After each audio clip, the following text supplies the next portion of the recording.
Kaleshwaram commission పేరు మీద కొన్ని లీకుల రూపంలో రిపోర్ట్ మొత్తం బయట పెట్టకుండా వండి వార్చిన ఒక నివేదికను బయట పెట్టారు. అయితే ఈరోజు దాని మీద నిజాలు వాస్తవాలు రాష్ట్ర ప్రజల ముందు ఉంచాలనే ఉద్దేశంతో ఈ పీపీటీని ఈ ప్రెస్ కాన్ఫరెన్స్ను నిర్వహించడం జరుగుతూ ఉంది. గత 20 నెలలుగా రాష్ట్రంలో చూస్తే రేవంత్ రెడ్డి గారు పాలన గాలికి వదిలేసి రాజకీయ కక్ష సాధింపు చర్యలకు పాల్పడుతూ ఉన్నారు. రాష్ట్రంలో పాలన లేదు, ఎక్కడా రైతులకు యూరియా దొరుకుతలేదు, హాస్టల్ పిల్లలు ఆసుపత్రుల పాలవుతూ ఉన్నారు, తరగతి గదుల్లో చదువుకోవాల్సిన విద్యార్థులు ఫీజు రియంబర్స్మెంట్ విడుదల చేయాలని, ఉద్యోగాలకు నోటిఫికేషన్లు ఇవ్వాలని రోడ్లెక్కుతున్న పరిస్థితి, వర్షాలు పడక నీళ్లు రాక పంటలు ఎండిపోతున్న పరిస్థితి, ఈ రకమైన పరిస్థితులు రాష్ట్రంలో ఉన్నాయి. కానీ రేవంత్ రెడ్డి గారు మా ప్రభుత్వం మాత్రం డబ్బులు దంచుకునేందుకు కమిషన్లు, ప్రతిపక్షాల మీద కక్ష సాధించడం కోసం రాజకీయ కమిషన్లు. ఇవాళ ఏం జరుగుతుందో రాష్ట్రంలో ఎవరిని అడిగినా చెప్తారు. ఫైనాన్స్ డిపార్ట్మెంట్లో బిల్లు పాస్ కావాలంటే 10%, 12% కమిషన్లని కాంట్రాక్టర్లే సెక్రటరియట్లపై ధర్నాలు చేస్తున్నారు. ల్యాండ్ కన్వర్షన్ కావాలంటే కమిషన్లు, బిల్డింగ్లకు అనుమతి రావాలంటే కమిషన్లు, మొత్తం కూడా ఈ రాష్ట్రంలో అంతా కమిషన్లమయం చేసినారు. డబ్బులు దండుకోవడానికి కమిషన్లు, ప్రతిపక్షాల మీద మరి కక్ష సాధించడం కోసం మరొక వైపు కమిషన్లు. ఈరోజు 2 పార్టీలు కాంగ్రెస్ బీజేపీలు ఇద్దరూ కలిసి కుట్ర చేస్తూ ఉన్నారు. 2 పార్టీలు కలిసి రాజకీయంగా ఇలా కక్ష సాధింపు చర్యలకు అటు కేంద్ర రాష్ట్ర ప్రభుత్వాలు ప్రయత్నం చేస్తూ ఉన్నాయి. మనం చూసాం ఎన్డీఎస్ఏ రిపోర్ట్. ఎన్డీఎస్ఏ రిపోర్ట్ ఏం జరిగిందో మీ అందరికీ తెలుసు. ఇప్పుడు ఇదే గోదావరి నది మీద పోలవరం ప్రాజెక్ట్ ఉంది.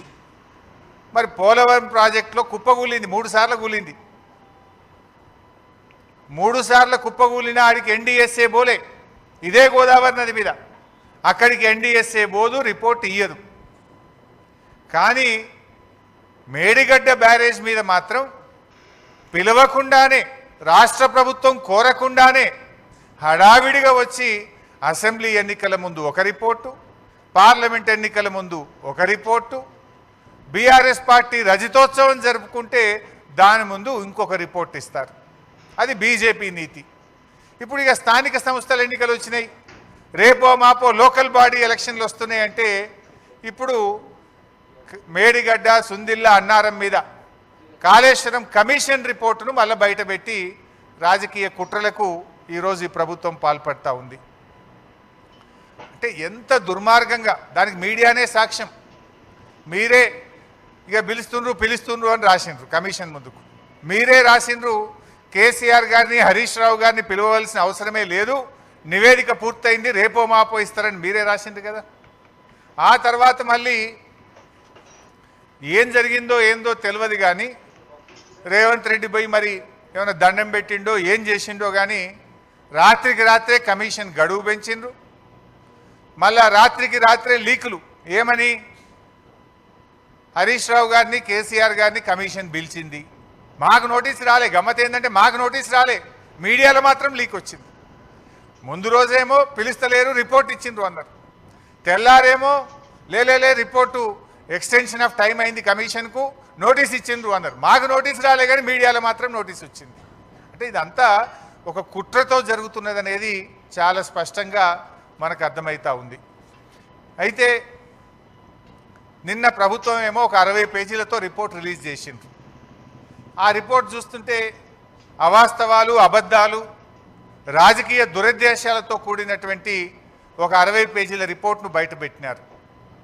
ఇప్పుడు ఇంతకది పూర్తి రిపోర్టా, కమిషన్లో ఉన్న విషయాలే చెప్పారా, ప్రభుత్వం ఏమన్నా వండి వార్చిందా? ఇప్పుడు పూర్తి రిపోర్ట్ బయటకు వస్తే డెఫినెట్గా బీఆర్ఎస్ పార్టీ ఇంకా గట్టిగా స్పందిస్తాం. అసెంబ్లీలో పెడతామంటున్నారు. అసెంబ్లీలో 650 పేజీల రిపోర్టు పెట్టండి, చీల్చి చెండాడతాం, నిజాలు ప్రజల ముందు పెడతాం, వాస్తవాలను నిగ్గుదిల్చే విధంగా అన్ని విషయాలను కూడా శాసనసభ వేదికగా ఈ ప్రభుత్వాన్ని నిలదీస్తాం. ఎందుకంటే ఇప్పుడు ఆ విషయాలు నిజంగా కమిషన్ రిపోర్ట్లో ఉన్న విషయమా, కమిషన్లో లేనిది ప్రభుత్వం ఏమన్నా కల్పించి కొన్ని చెప్పిందా అనేటువంటిది తేలాల్సినటువంటి అవసరం ఉంది. ఎట్లా ఉందంటే నచ్చిన పేరాలు లీకులు, నచ్చని నాయకులు బాధ్యులు అన్నట్టు ఉంది. ఇప్పుడు 650 పేజీల్లో నచ్చిన పేరాలనే లీకులు చేసిండ్రు, నచ్చని నాయకులను బాధ్యులు చేసినట్టుగా నిన్న ప్రభుత్వం రిలీజ్ చేసిన రిపోర్టు కనబడతా ఉంది. ఎందుకంటే ఆ రిపోర్ట్ ఒకవేళ అదే నిజమైతే అది ఎట్లుందంటే కేంద్ర ప్రభుత్వాన్ని తప్పుపట్టినట్టుంది. కాళేశ్వరంకి అనుమతులు ఎవరు ఇచ్చిండ్రు? TAC technical advisory committee report is given by government of India, కేంద్ర ప్రభుత్వమే ఇచ్చింది. ఒకవేళ ఆ రిపోర్ట్ నిజమే అయితే కేంద్ర ప్రభుత్వాన్ని తప్పుపట్టినట్టు, అన్ని అనుమతులు ఇచ్చిన సెంట్రల్ వాటర్ కమిషన్ను తప్పుపట్టినట్టు, ఇంజనీర్లను తప్పుపట్టినట్టు, రిటైర్డ్ ఇంజనీర్లను తప్పుపట్టినట్టు, బ్యూరోక్రాట్లను తప్పుపట్టినట్టు. అంటే ఈ రకంగా అసలు రిపోర్టు ఒకవేళ ఇచ్చిందా లేదా తెలియదు. ఇచ్చుంటే మాత్రం అది ఒకవైపే చూసి, ఒకవైపే విని, ఒకవైపే నిలబడి ఇచ్చిన రిపోర్ట్ లాగా ఉంది. అది వాస్తవం ఏందనేది 650 పేజీల రిపోర్ట్ బయటకు వస్తే కానీ తెలియదు. కానీ ఇప్పుడు ప్రభుత్వం బయట పెట్టిన దాన్ని బట్టి చూస్తే, ఆ రిపోర్టు చూస్తే అది నిజమైతే కమిషన్ ఒకవైపే చూసి, ఒకవైపే విని, ఒకవైపే నిలబడి ఇచ్చిన రిపోర్ట్ లాగా కనబడతా ఉంది. ఎందుకంటే ఆ రిపోర్ట్ పూర్తిగా ట్రాష్, బేస్లెస్ ఎలిగేషన్స్. ఒక ముఖ్యమంత్రి గారు ఒక ప్రాజెక్టును రివ్యూ చేయడం ఆయన బాధ్యత. అది రాజకీయ జోక్యం ఎట్లయితుంది? రివ్యూ చేయడము, త్వరితగతిన ప్రాజెక్టును పూర్తి చేయడము, ప్రజలకు త్వరితగతిన నీళ్లు ఇవ్వడం అనేది ఒక బాధ్యతాయుతమైన ప్రభుత్వం చేసే పని. అది రాజకీయ జోక్యం అనరు. It is the responsibility of the chief minister and the government. So ఈరోజు విషయం చూస్తూ ఉంటే, ఈ రిపోర్ట్ను చూస్తూ ఉంటే మరి అదైతే పూర్తిగా ట్రాష్ లాగా ఉంది, బేస్లెస్ లాగా ఉంది. చరిత్రలో ఇట్లాంటి కమిషన్లు రాజకీయ వేధింపుల కోసం చాలా కమిషన్లు రిపోర్ట్లు ఇచ్చినాయి. అవేవి న్యాయస్థానాల్లో నిలబడలేదు. ఇందిరాగాంధీ గారి మీద కూడా అప్పటి జనతా ప్రభుత్వం షా కమిషన్ వేసింది. చంద్రబాబు నాయుడు గారి మీద కూడా కమిషన్లు వేశారు. అనేక కమిషన్లు దేశంలో వచ్చినాయి. ఏ కమిషన్లు కూడా న్యాయస్థానాల ముందు నిలబడలేదు. ఎందుకంటే రాజకీయ దురుద్దేశపూరితంగా ఇచ్చినటువంటి రిపోర్ట్లు న్యాయస్థానంలో నిలబడవు, ప్రజాక్షేత్రంలో నిలబడవు. ఎప్పటికైనా ధర్మమే గెలుస్తుంది, సత్యమే నిలబడుతుంది. అంతే తప్ప ఈ రాజకీయ దురుద్దేశంతో ఇచ్చేటువంటి రిపోర్ట్లు ఎప్పుడు కూడా నిలబడవు. ముఖ్యంగా రేవంత్ రెడ్డి గారి ప్రభుత్వం మనకు తెలుసు, మీకు తెలియదేముంది? కమిషన్ల పేరిట, కేసుల పేరిట రేవంత్ రెడ్డి గారు రెగ్యులర్గా వరుస ధారావాహికలు ఒకటి తర్వాత ఒకటి, ఎలక్ట్రిసిటీ కమిషన్ అంటాడు, కాళేశ్వరం కమిషన్ అంటాడు, లేకపోతే గొర్రెల స్కామ్ అంటాడు, లేకపోతే ఈ కార్ రేసింగ్ అంటాడు. ఏదో ఒకటి పెట్టి తన వైఫల్యాలను కప్పిపుచ్చుకునే ప్రయత్నం.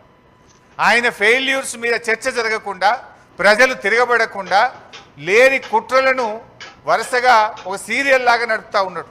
ఆ టీవీలలో కొన్ని సీరియళ్ళు వస్తుంటాయి, జనరల్గా బాగా టాప్ సీరియల్స్ నడుస్తుంటాయి. కార్తీక దీపం అనే సీరియల్ వస్తూ ఉంటుంది. కార్తీక దీపం సీరియల్ రాగానే గుడి గంటలు అనే సీరియల్ వస్తుంది. గుడి గంటలు అయిపోగానే బ్రహ్మముడి అనే సీరియల్ వస్తుంటుంది. అట్లా రేవంత్ రెడ్డి కూడా ఓటెన్కోటో సీరియల్ లెక్క నడుపుతున్నాడు. సీరియల్ కాదు కదా, నిజాలు చెప్పు నువ్వు. ఇవి మొత్తంగా చూస్తే రైతుల ప్రయోజనాలు ఫనంగా పెట్టి కేవలం కేసీఆర్ గారిని వ్యక్తిగతంగా ఆయనని ఇబ్బంది పెట్టాలి, కేసీఆర్ గారిని హింసించాలనేటువంటి ధోరణి తప్ప రైతులకు న్యాయం చేయాలనో ప్రజలకు మేలు చేయాలనేటువంటి చిత్తశుద్ధి ఈ ప్రభుత్వానికి లేకపోయింది.